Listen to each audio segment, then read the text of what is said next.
Bonjour, vous êtes sur Les Lumières au Travail, la chaîne de cours d'autodéfense intellectuelle des CADU au collège travail à Bagnolet dans le 9-3. Notre thème d'aujourd'hui sera sur les marques. La personne qui est venue nous parler des marques s'appelle Elini Mouratidou. Elle est maître de conférences en communication. Elle est chercheuse et professeure à l'université. Comment Nike a réussi en fait à fasciner le jeune? Nike a fait un geste très intelligent dès les années 70, d'accord? Enfin bon, très intelligent pour Nike, pas forcément pour la population. C'est-à-dire qu'en effet, a toujours créé des partenariats avec de grands sportifs, d'accord? Qui étaient en amont déjà des idoles, si vous voulez, pour les jeunes les admiraient. La marque est-elle toujours de la qualité? En fait, la marque, elle fait croire qu'elle est de qualité, mais c'est faux.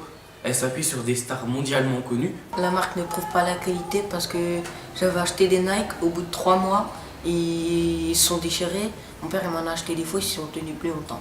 Et ça d'ailleurs c'est un faux et je l'ai depuis 1 an. On a des idoles et nos idoles elles sont sponsorisées par ces marques-là.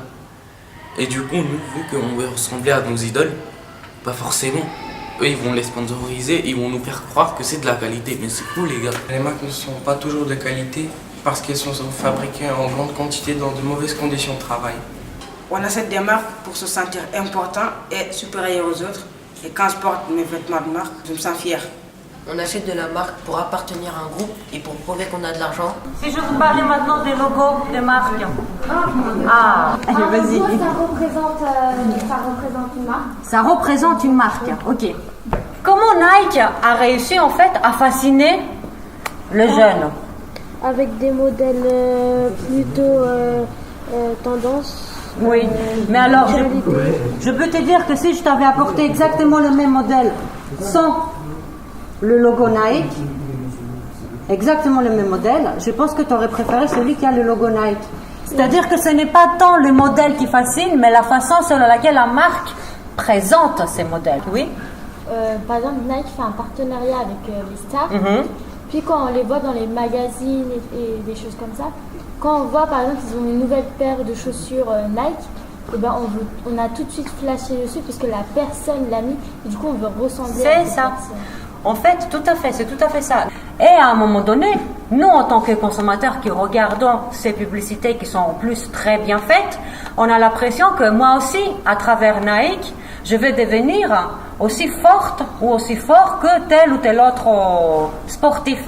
Pour revenir sur cette idée de la non-vérité que l'on trouve derrière donc les publicités ou derrière les logos. Donc voilà, Nike qui vend du rêve. Il faut savoir qu'il y a beaucoup de choses que Nike ne dit pas, ou plutôt que dans les valeurs de Nike, il y a des éléments qui sont un peu problématiques. Cette image-là, elle a fait le tour du monde en 97. Donc c'est un jeune Pakistanais mineur qui fabrique des ballons Nike.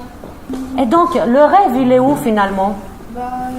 Il est où ces rêves? C'est-à-dire qu'une image nous montre l'accomplissement, la force, le rêve, l'aspiration, et derrière... Ils ne nous montrent pas la misère et les choses mais ce n'est en fait. Mais ce n'est même pas qu'ils ne nous montrent pas la misère, c'est eux qui fabriquent la misère.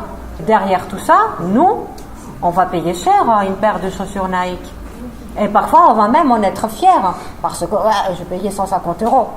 L'image nous montre quelque chose, mais derrière, il y a d'autres récits qui se cachent. Attention, une image publicitaire, elle peut en cacher d'autres. Et justement, vous montrez aussi l'influence. La façon sur laquelle on peut être influencé aussi bien lorsqu'il s'agit des produits alimentaires. Donc, il y avait une camarade qui a dit « Ah bon, pourquoi ce n'est pas du fait maison ?» Elle était convaincue que c'était du fait maison. Sans doute parce qu'il y a tout un univers de communication qui s'est mis en place autour, qui nous fait croire que c'est du fait maison. Bon, je pense qu'on va s'arrêter là, sauf si vous voulez dire autre chose.